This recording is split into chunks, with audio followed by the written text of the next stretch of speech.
नमस्कार साथियों, स्वागत है आपका हमारे YouTube चैनल कंपटीशन की तैयारी पर। आज के वीडियो में हम 7 फरवरी का करंट अफेयर्स पढ़ेंगे। चलिए शुरू करते हैं। पहला प्रश्न है, दिल्ली बाल अधिकार संरक्षण आयोग द्वारा शुरू की गई व्हाट्सएप चैटबॉट सेवा का क्या नाम है?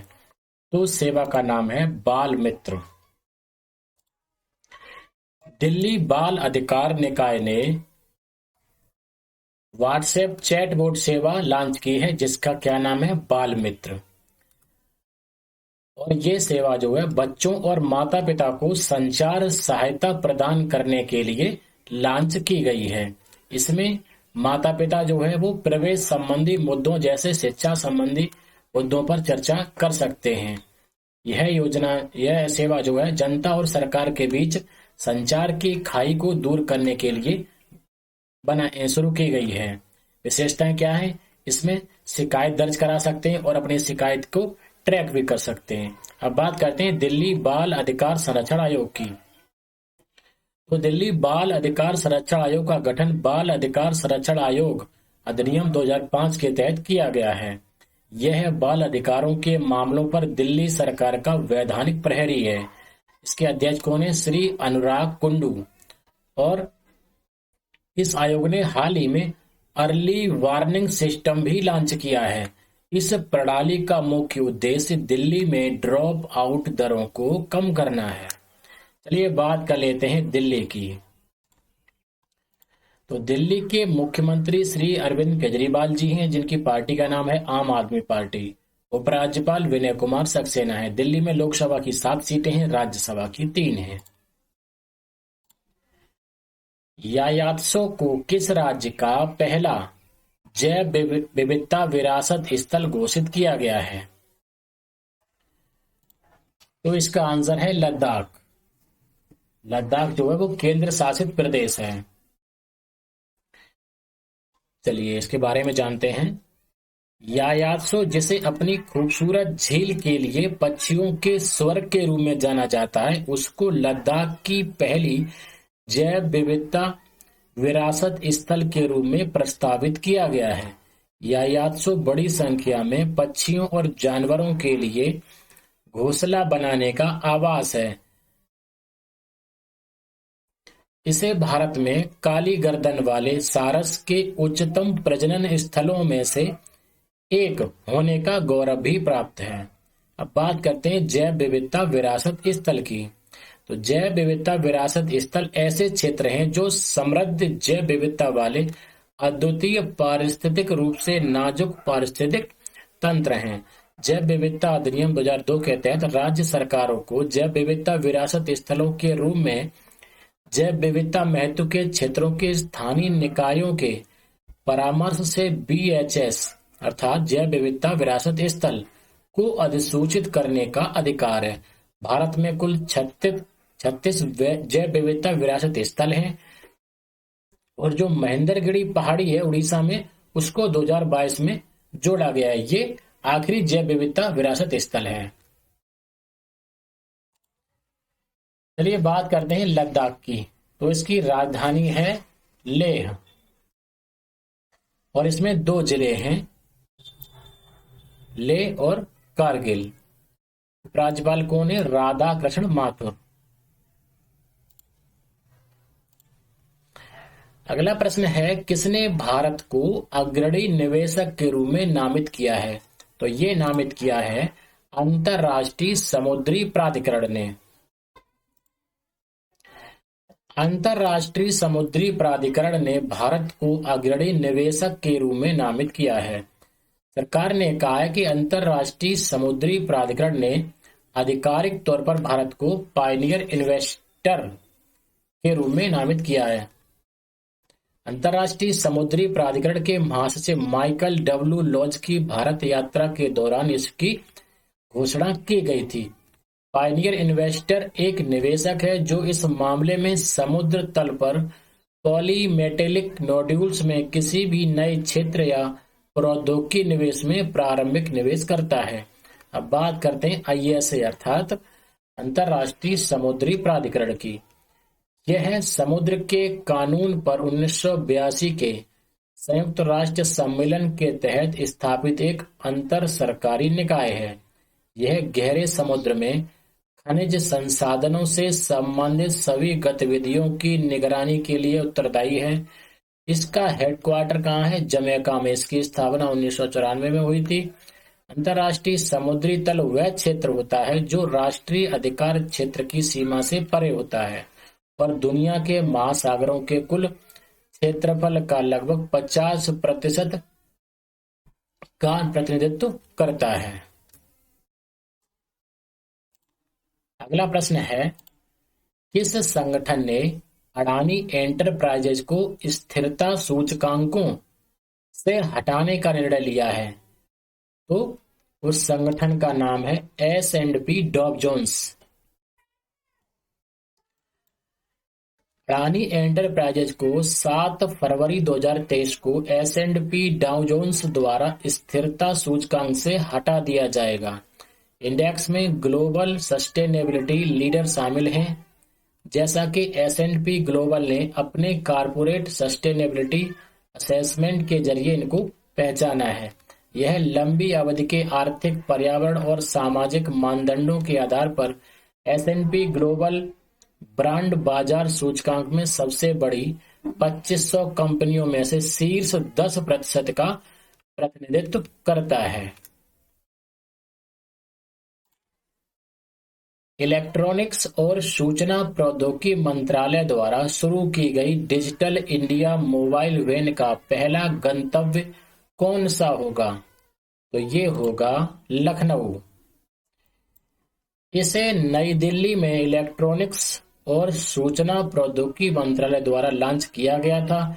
इसका उद्देश्य डिजिटल इंडिया पहल के बारे में जागरूकता फैलाना और G20 digital economy working group के बारे में प्रचार करना है। लखनऊ वैन का पहला गंतव्य है जहां G20 digital economy working group की पहली बैठक होगी। यह देश के अन्य शहरों का भी दौरा करेगी। बात कर लेते हैं लखनऊ की। तो लखनऊ उत्तर प्रदेश की राजधानी है। मुख्यमंत्री श्री योगी आदित्यनाथ जी हैं। राज्यपाल श्रीमती आनंदीबेन पटेल हैं। मानव भ्रातृत्व का अंतर्राष्ट्रीय दिवस कब मनाया जाता है? तो ये मनाया जाता है 4 फरवरी को। 4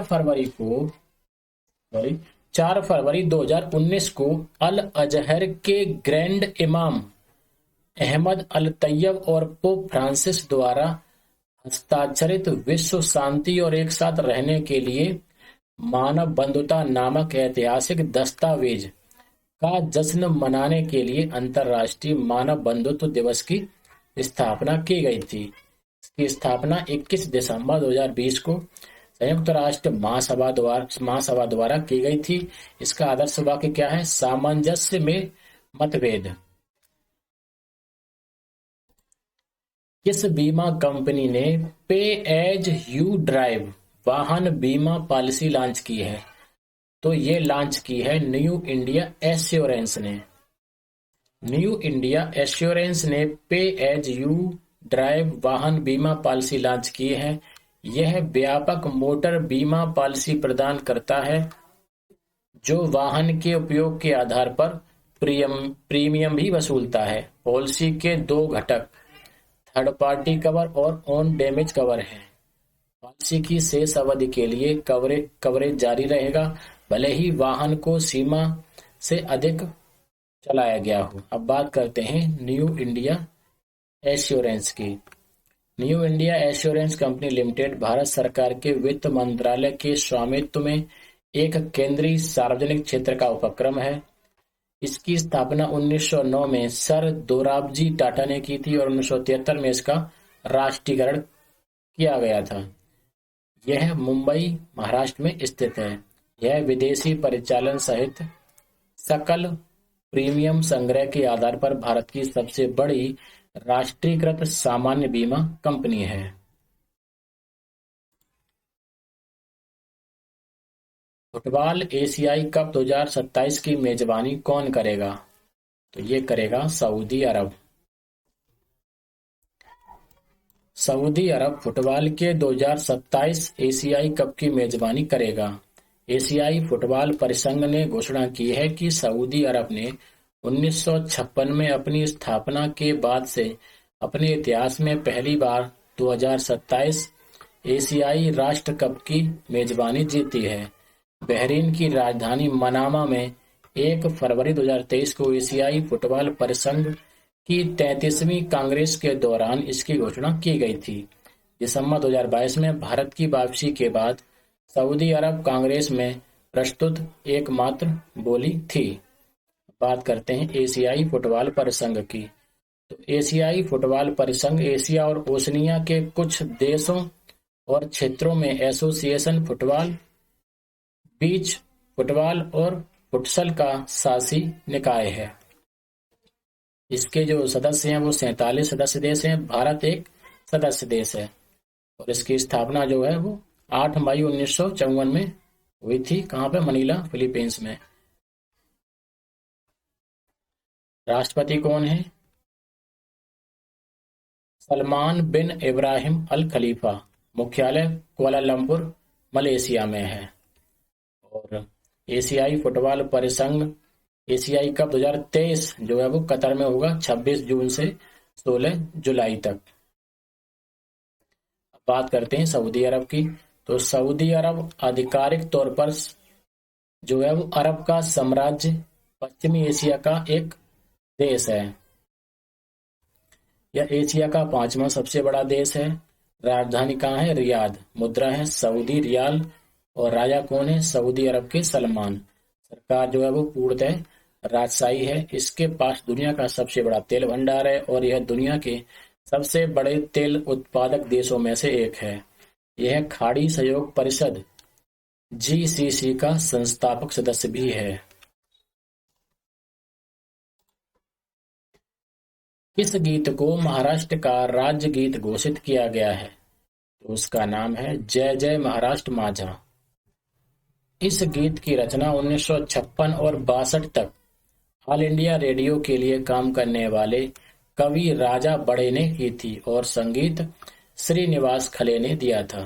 सभी स्कूलों में दैनिक प्रार्थना और राष्ट्रीय गान के अलावा जय जय महाराष्ट्र माझा गाना भी बजाया जाएगा। बात कर लेते हैं महाराष्ट्र की। राजधानी है मुंबई। मुख्यमंत्री श्री एकनाथ शिंदे हैं। राज्यपाल श्री भगत सिंह कोश्यारी जी हैं।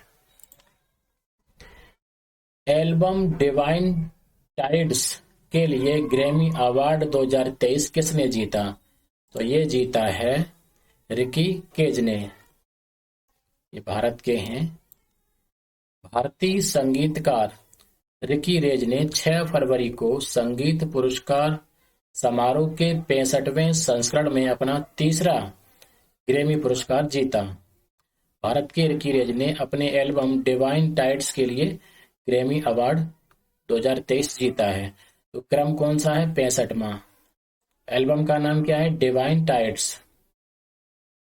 65वां वार्षिक ग्रैमी पुरस्कार समारोह एक संगीत पुरस्कार समारोह है जो वर्तमान में 5 फरवरी 2023 को लॉस एंजल्स में crypto.com एरिना में हो रहा है। 63वें और 64वें समारोह की मेजबानी करने वाले दक्षिण अफ्रीकी कॉमेडियन ट्रेवर नोआ ने तीसरी बार मेजबानी की। अब ग्रैमी अवार्ड जो है वो 2022 में रिकी रेज ने डिवाइन टाइड्स के लिए अपना दूसरा ग्रैमी अवार्ड जीता था। इससे पहले रिकी ने साल 2015 में अपने एल्बम वाइन्स ऑफ सेमसारा के लिए बेस्ट न्यूज एल्बम श्रेणी में अपना पहला ग्रैमी पुरस्कार जीता था। 1981 में उत्तरी कैरोलिना में जन्मे आधे पंजाबी और आधे मारवाड़ी रिकी केज जो है वो 8 साल की उम्र से बंगलुरु में रहते हैं। क्रेज 3 ग्रैमी अवार्ड पाने वाले इकलौते भारतीय बन गए हैं। ग्रैमी पुरस्कार अमेरिका की रिकॉर्डिंग अकादमी द्वारा प्रदान किए जाते हैं। यह पुरस्कार संगीत उद्योग के कार्यों को पहचानने के लिए प्रस्तुत किए जाते हैं।